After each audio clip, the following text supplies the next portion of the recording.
어르신 여러분, 오늘은 정말 많은 분들이 궁금해하시는 이야기를 들고 왔습니다. 바로 우리 입에 가장 익숙한 믹스커피에 대한 진짜 이야기입니다. 아침에 눈 뜨자마자 제일 먼저 손이 가는 것이 무엇인지 떠올려 보시면 벌써 가슴속에서 대답이 나오실 겁니다. 밥보다 먼저, TV보다 먼저 그냥 습관처럼 손이 가는 노란 색깔 포장 하나, 뜨거운 물만 있으면 순식간에 달콤하고 부드러운 향이 올라오고 그 향만 맡아도 몸이 깨어나는 느낌이 들지요. 식사 후에도 마찬가지입니다. 밥 다 먹고 나면 어느새 손은 싱크대 옆 커피통으로 가 있습니다. 이렇게 우리 일상에 녹아있는 믹스커피, 과연 몸에는 어떤 영향을 주고 있을까요? 젊은 사람들은 이렇게 말합니다. 그거 몸에 안 좋아요. 당도 많고 프림도 많고 그냥 아메리카노만 드세요. 그러나 막상 우리 입은 말합니다. 쓴 커피는 안 맞아. 달달한 믹스커피가 딱 좋아. 그래서 마음은 또 이렇게 속삭입니다. 평생 이것만 마시고 살았는데 이제 와서 끊으라니 억울하다. 그런데 또 한편에서는 걱정이 됩니다. 당뇨가 올까봐, 혈압이 올라갈까봐, 약 먹고 있는 내 몸에 부담이 되지 않을까봐. 오늘 이 영상은 그 사이에서 흔들리는 어르신들의 마음을 위해 준비했습니다. 믹스커피를 무조건 끊어야 하는지, 아니면 방법만 바꾸면 지금처럼 즐기면서도 건강까지 지킬 수 있는지, 이 문제를 사례와 과학적 근거를 함께 엮어서 끝까지 이해하기 쉽게 풀어드리겠습니다. 영상을 끝까지 보시면 이 세 가지를 분명하게 정리하실 수 있습니다. 첫째, 믹스커피가 왜 몸에 부담이 되는지 정확한 이유를 이해하시게 되고, 둘째, 어떻게 마셔야 당뇨와 고혈압이 있으신 분들도 비교적 안전하게 즐길 수 있는지, 셋째, 누룽지와 울금을 활용해서 믹스커피를 오히려 건강한 한 잔으로 바꾸는 세 가지 비밀을 배우시게 됩니다.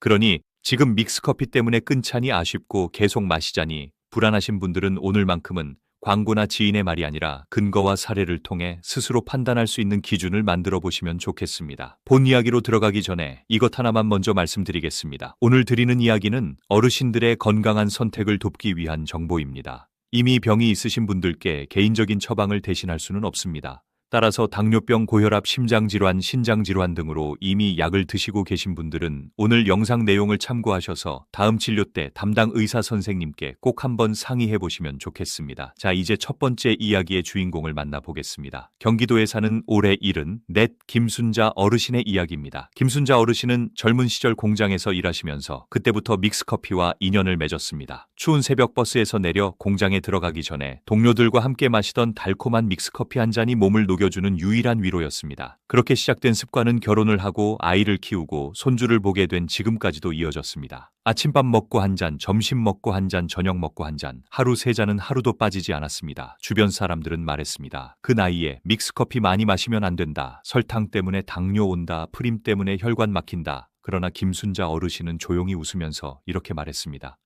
나는 나름대로 나한테 맞는 방법이 있어. 사실 그 말은 그냥 고집이 아니었습니다. 어르신에게는 오랫동안 유지해온 나름의 규칙이 있었기 때문입니다.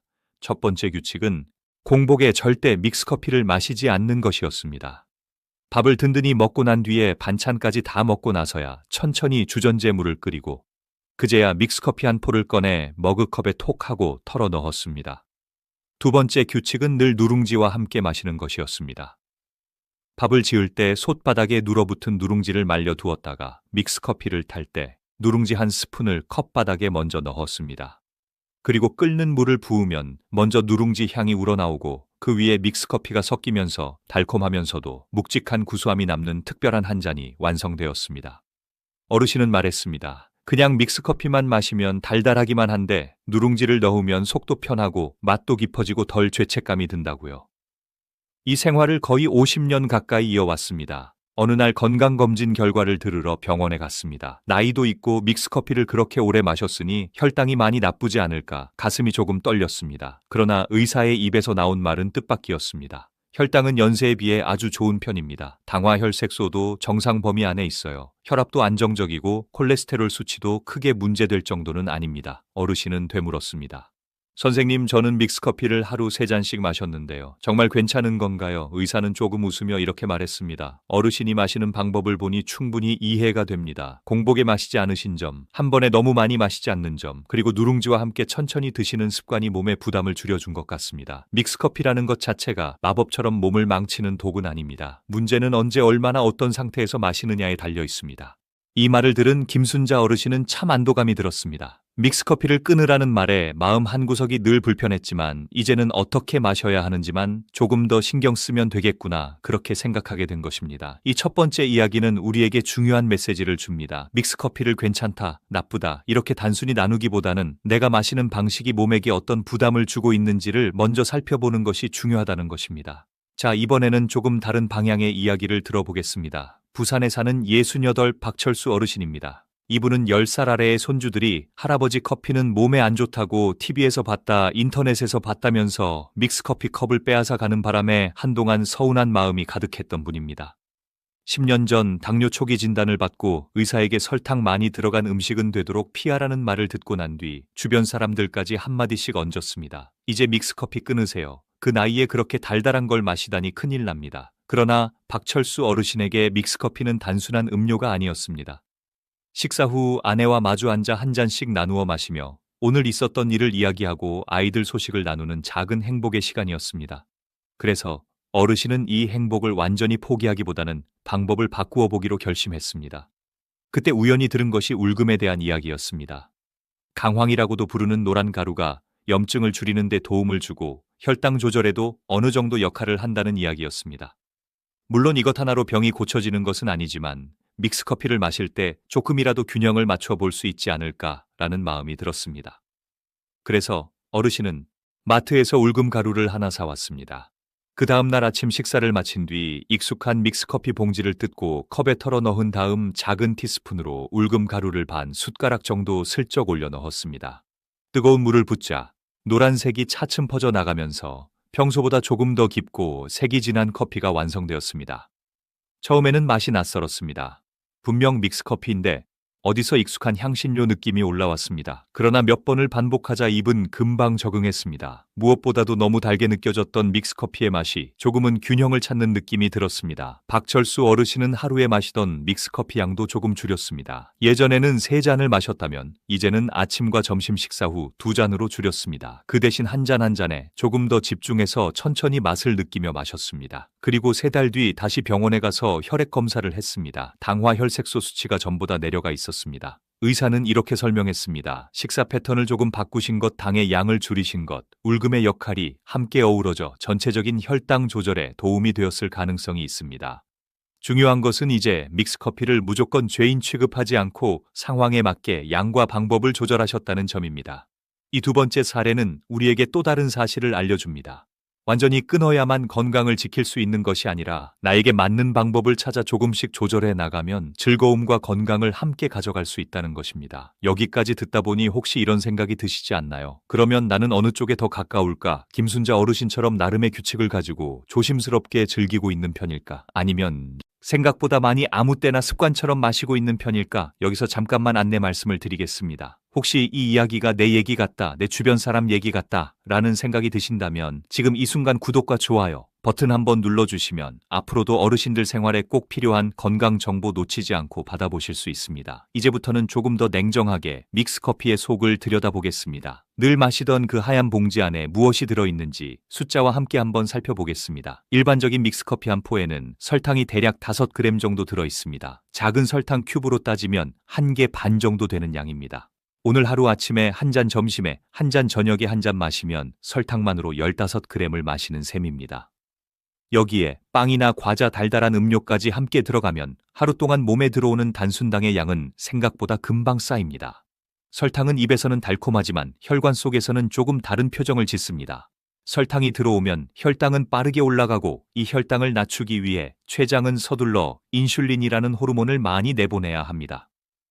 젊을 때는 췌장이 비교적 건강해서 갑자기 올라간 혈당도 어느 정도 잘 정리해줍니다. 그러나 나이가 들면서 이 인슐린을 만드는 힘이 조금씩 떨어지기 시작합니다. 그리고 몸 안의 세포들도 인슐린의 말을 예전처럼 잘 듣지 않게 됩니다. 이를 인슐린 저항성이라고 부릅니다. 인슐린은 열심히 문을 두드리는데 세포들은 잘 안 열린 문처럼 버티고 서 있는 것과 같습니다. 이 상태가 길어지면 혈당은 점점 높아지고 이 수치가 어느 선을 넘으면 당뇨병이라는 이름을 붙이게 되는 것입니다. 믹스커피 한 잔의 설탕이 당뇨를 직접 만든다고 말할 수는 없지만 하루 한 달 10년, 20년을 쌓아보면 이 달콤한 한 잔이 내 몸에 어떤 영향을 주고 있는지 한 번쯤은 진지하게 돌아볼 필요가 있다는 뜻입니다. 프림도 마찬가지입니다. 믹스커피 봉지 뒷면을 보시면 우리가 우유라고 착각하는 그 하얀 가루가 사실은 야자유로 만든 식물성 크림인 경우가 많습니다. 이 기름에는 포화지방이 많이 들어 있습니다. 포화지방은 너무 많이 먹으면 혈관 속 나쁜 콜레스테롤을 올리는 성질이 있습니다. 이 나쁜 콜레스테롤이 혈관벽에 달라붙어 굳어지면 동맥경화가 진행되고 심장병과 뇌졸중의 위험이 조금씩 높아질 수 있습니다. 여기까지만 들으면 이런 생각이 드실 수도 있습니다. 그래, 역시 믹스커피는 독이다. 지금 당장 쓰레기통에 버려야겠다. 그러나 잠깐만 멈춰보겠습니다. 중요한 것은 이 성분들을 얼마나 많이 어떤 패턴으로 내 몸에 들이고 있느냐입니다.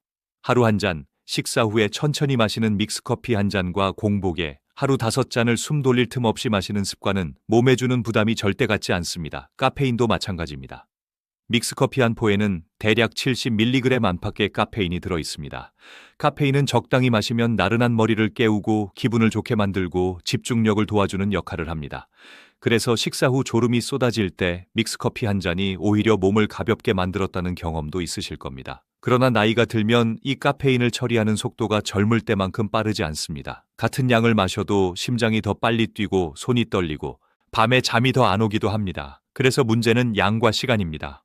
여기까지가 오늘 이야기의 전반부입니다. 지금까지 들으시면서 마음 한쪽이 조금 불편해지셨다면 그것은 내 몸이 보내는 작은 신호일 수 있습니다. 그러나 걱정하지 마십시오. 이제 후반부에서는 믹스커피를 완전히 끊지 않고도 훨씬 더 안전하고 건강하게 즐길 수 있는 3가지 구체적인 방법을 하나씩 알려드리겠습니다. 첫 번째 방법은 언제, 얼마나 어떻게 마실 것인가에 대한 생활 습관 조정입니다. 두 번째 방법은 누룽지를 활용해서 믹스커피의 단점을 줄이고 속을 편안하게 하는 방식입니다. 세 번째, 우리가 하루 동안 몸에 부담 없이 받아들일 수 있는 카페인의 양은 대략 400mg 정도라고 많은 연구에서 이야기합니다.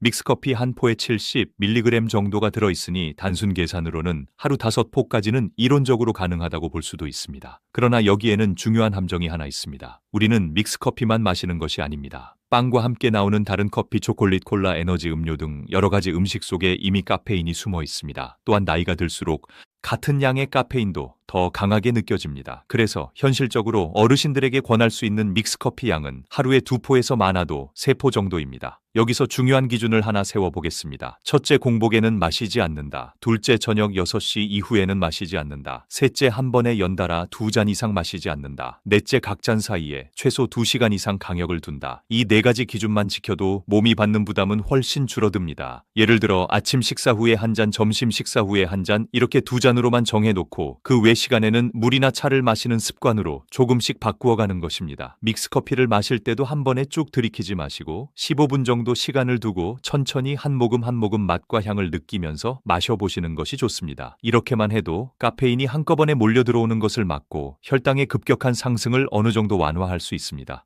또 하나 중요한 것은 물을 함께 마시는 습관입니다. 커피는 소변을 자주 보게 만드는 이뇨작용이 있습니다. 그래서 커피만 마시고 물을 따로 마시지 않으면 몸속 수분이 조금씩 부족해질 수 있습니다. 믹스커피 한 잔을 마실 때마다 물 한 잔을 더 마신다고 생각해 보십시오. 그것만으로도 탈수를 막고 몸의 순환을 돕는 데 큰 도움이 됩니다. 여기까지가 첫 번째 방법입니다. 이제 두 번째 방법으로 넘어가겠습니다. 두 번째 방법의 주인공은 우리 입에 매우 익숙한 음식, 바로 누룽지입니다. 누룽지는 그 자체로도 한국인의 추억이 담긴 음식입니다. 밥을 짓고 나서 솥바닥에 남은 누룽지에 뜨거운 물을 부어 숭늉을 만들어 먹던 기억, 마른 누룽지를 살짝 구워 간식처럼 먹던 기억이 많은 어르신들의 마음속에 따뜻하게 남아있을 것입니다. 이 누룽지가 믹스커피와 만나면 어떤 일이 벌어질까요? 첫째, 맛의 균형이 바뀝니다. 단맛만 강하게 느껴지던 믹스커피가 누룽지의 구수한 향과 섞이면서 입안에서 훨씬 부드럽고 깊은 맛을 냅니다. 이렇게 되면 같은 믹스커피 한 포를 사용하더라도 달콤한 맛 느끼며 마실 때와 느낌이 달라집니다. 둘째, 속 편안함이 달라집니다. 누룽지에는 소화를 돕는 성분과 위장을 부드럽게 감싸주는 탄수화물이 함께 들어 있습니다. 이 때문에 기름진 식사 후 뜨거운 숭늉을 마시면 속이 훨씬 편안해지는 느낌을 경험해 보신 분들이 많습니다. 이 원리를 믹스커피에도 그대로 적용하는 것입니다. 방법은 생각보다 간단합니다. 먼저 누룽지를 준비합니다. 시중에서 파는 마른 누룽지를 이용하셔도 되고 집에서 밥을 지을 때 바닥에 눌어붙은 밥을 살짝 말려 두셨다가 사용하셔도 됩니다. 머그컵 하나에 작게 부순 누룽지 한 스푼을 넣습니다. 그 위에 끓는 물을 반 컵 정도만 먼저 부어서 누룽지 향이 살짝 우러나게 1, 2분만 기다립니다. 그리고 나서 믹스커피 한 포를 넣고 남은 뜨거운 물을 채워 잘 저어줍니다. 이렇게 만들면 첫 모금을 마셨을 때 혀끝에는, 믹스커피의 달콤함이 목으로 넘길 때에는, 누룽지의 구수함이 뱃속으로 내려갈 때에는 은근한 편안함이 함께 느껴집니다. 또 한 가지 장점은 당분의 체감이 줄어든다는 점입니다. 누룽지 향과 맛이 입안을 채우면서 같은 양의 설탕이 들어있어도 덜 자극적으로 느껴집니다. 그 결과 더 진하게, 더 달게 마시고 싶다는 욕구가 자연스럽게 줄어듭니다. 누룽지를 사용할 때 주의할 점도 있습니다. 너무 진하게 우리면 쓴 느낌이 날 수 있으니 처음에는 연하게 만들었다가 차츰 농도를 조절해 보시는 것이 좋습니다. 또한 당뇨가 있으신 분들은 누룽지 자체도 탄수화물이기 때문에 한 끼 식사에서 밥의 양을 조금 줄이고 그 대신 누룽지 커피를 마시는 식으로 총량을 맞춰주시는 것이 좋습니다. 세 번째 방법의 주인공은 조금 낯설지만 점점 익숙해지고 있는 재료, 바로 울금입니다. 울금은 예전부터 한방에서 사용해온 노란 뿌리 식물입니다. 강황이라는 이름으로 카레에 들어가는 재료라고 생각하시면 조금 더 익숙하실 수 있습니다. 울금 속에는 커큐민이라는 성분이 들어 있습니다. 이 성분은 몸속의 만성적인 염증을 줄이는 데 도움을 줄 수 있다고 알려져 있습니다. 또한 혈당 조절과 간 기능 보호에도 어느 정도 긍정적인 영향을 준다는 연구들이 있습니다. 물론 울금 하나만 먹는다고 모든 병이 사라지는 것은 아니지만 우리가 이미 매일 마시고 있는 믹스커피 한 잔에 소량의 울금을 곁들이는 것만으로도 몸의 균형을 조금은 이쪽으로 기울게 할 수 있습니다. 방법은 이렇습니다. 식사를 마친 뒤 믹스커피 한 포를 컵에 넣습니다. 그 다음 작은 티스푼으로 울금 가루를 반 숟가락 정도 살짝 더합니다. 그리고 뜨거운 물을 부어 잘 저어줍니다. 커피 색깔의 노란빛이 조금 섞이면서 일반 믹스 커피와는 다른 은은한 빛깔의 한 잔이 완성됩니다. 처음에는 맛이 조금 낯설 수 있습니다. 그러나 두세 번 정도만 시도해보면 입이 금세 이 새로운 조합에 익숙해집니다. 달콤함과 쌉쌀함과 노란 향신료의 향이 생각보다 조화롭게 어우러집니다. 울금 믹스 커피를 마실 때 꼭 기억하셔야 할 점이 있습니다. 반드시 식사 후에 마셔야 합니다. 울금은 위장에 자극을 줄 수 있는 성분도 있기 때문에 공복에 진하게 드시면 속이 불편해질 수 있습니다. 처음에는 아주 소량만 넣어보시고 몸 반응이 괜찮으면 조금씩 양을 늘려보시는 것이 좋습니다. 울금 가루를 고를 때는 색이 너무 탁하지 않고 선명한 노란빛을 띠는 것을 고르시고 밀폐 용기에 넣어 습기가 차지 않게 보관해야 오래도록 품질을 유지할 수 있습니다. 여기까지가 믹스커피를 건강하게 마시는 세 가지 기본 방법입니다. 첫째, 양과 시간 조절, 둘째, 누룽지와 함께, 셋째, 울금과 함께. 이제 남은 질문은 이것일 것입니다. 그렇다면 나는 오늘부터 무엇을 어떻게 시작해야 할까? 그래서 지금부터는 일주일 실천 계획을 간단하게 만들어 보겠습니다. 이 계획은 어르신들이 무리 없이 따라 하실 수 있도록 하루하루 부담을 조금씩 줄여가는 방식으로 구성했습니다. 첫째 날부터 셋째 날까지는 양을 살펴보는 기간입니다. 지금 내가 하루에 믹스커피를 몇 잔 마시고 있는지부터 솔직하게 적어봅니다. 아침, 점심, 저녁, 밤 시간대별로 언제 어떤 기분일 때 습관처럼 손이 가는지 한번 적어보시면 내가 마시고 있다는 사실을 몸이 아니라 눈으로 확인할 수 있습니다. 그리고 이 사흘 동안에는 양을 줄이려 하기보다는 공복에 마시던 잔이 있다면 그 잔만큼은 식사 후로 옮기거나 물을 먼저 한 컵 마신 뒤 천천히 마시는 방식으로 조정해 보시는 것이 좋습니다. 넷째 날부터 여섯째 날까지는 누룽지를 함께 사용하는 기간입니다. 이 시기에는 하루에 마시는 믹스커피 양을 2잔에서 3잔 사이로 맞추고 그중 1잔 이상은 반드시 누룽지와 함께 드셔보십시오. 누룽지의 양과 우려내는 시간에 따라 맛이 조금씩 달라지니 내 입맛에 맞는 나만의 누룽지 믹스커피 비율을 찾아보는 재미도 생길 것입니다. 7째 날에는 울금을 한번 시도해보는 날로 정합니다. 이날은 하루 중 1잔을 골라 울금 가루를 아주 소량만 넣어보십시오. 몸이 편안하다면 그 다음 주부터는 하루 2잔 중 1잔은 누룽지와 함께 1잔은 울금과 함께 마시는 방식으로 조금씩 넓혀가실 수 있습니다. 마지막으로 약을 드시고 계신 어르신들께 다시 한번 말씀드립니다. 고혈압, 약, 당뇨약, 수면제, 진정제, 혈액, 희석제, 골다공증 약 등을 드시고 계신 분들은 커피와 약의 간격을 반드시 지켜주셔야 합니다. 가능하다면 다음 진료 때 오늘 들으신 내용을 간단히 메모해서 가져가시고 선생님 제가 믹스커피를 이렇게 마시려고 하는데 제 약하고는 시간 간격을 어떻게 두는 것이 좋을까요? 이렇게 한번 여쭤보시면 약을 처방해 주신 의사 선생님도 훨씬 더 안전한 조언을 해 드릴 수 있을 것입니다. 오늘 우리는 믹스커피를 둘러싼 두 가지 극단의 생각 사이에서 조금 다른 길을 찾아보았습니다. 완전히 끊어야 한다는 두려움과 괜찮겠지 하는 방심 사이에서 내 몸의 상황을 살피고 내 생활의 즐거움도 지키면서 현실적으로 실천할 수 있는 방법을 세 가지로 정리해 보았습니다. 이제 선택은 각자의 몫입니다. 내 손에 익숙한 작은 믹스커피 봉지를 볼 때마다 오늘 들으신 이야기 중 하나만이라도 떠올려 보시면 좋겠습니다. 오늘은 공복인데 잠깐 참고 밥부터 먹자. 오늘은 누룽지를 같이 넣어보자. 오늘은 울금을 조금만 곁들여보자. 이런 작은 선택들이 쌓이면 몇 달 뒤, 몇 년 뒤에는 내 혈당, 내 혈압, 내 수면, 내 컨디션이라는 결과로 조용히 돌아와 우리 몸을 지켜줄 것입니다. 오늘 이야기가 믹스커피를 좋아하지만 건강이 불안했던 어르신들께 조금이나마 마음을 놓을 수 있는 기준이 되었다면 그것으로 충분합니다. 앞으로도 어르신들의 일상과 가장 가까운 먹는 것, 마시는 것, 자주 하는 습관에 대한 이야기를 지혜톡톡에서 계속 풀어드리겠습니다. 도움이 되셨다면 구독과 좋아요 눌러주시고 주변에 믹스커피를 좋아하는 부모님, 친구분들께 이 이야기를 한번 나눠보시면 좋겠습니다. 우리 모두가 조금 더 알고 조금 더 조심하면서 좋아하는 것들을 조금 더 오래 즐길 수 있기를 바라겠습니다.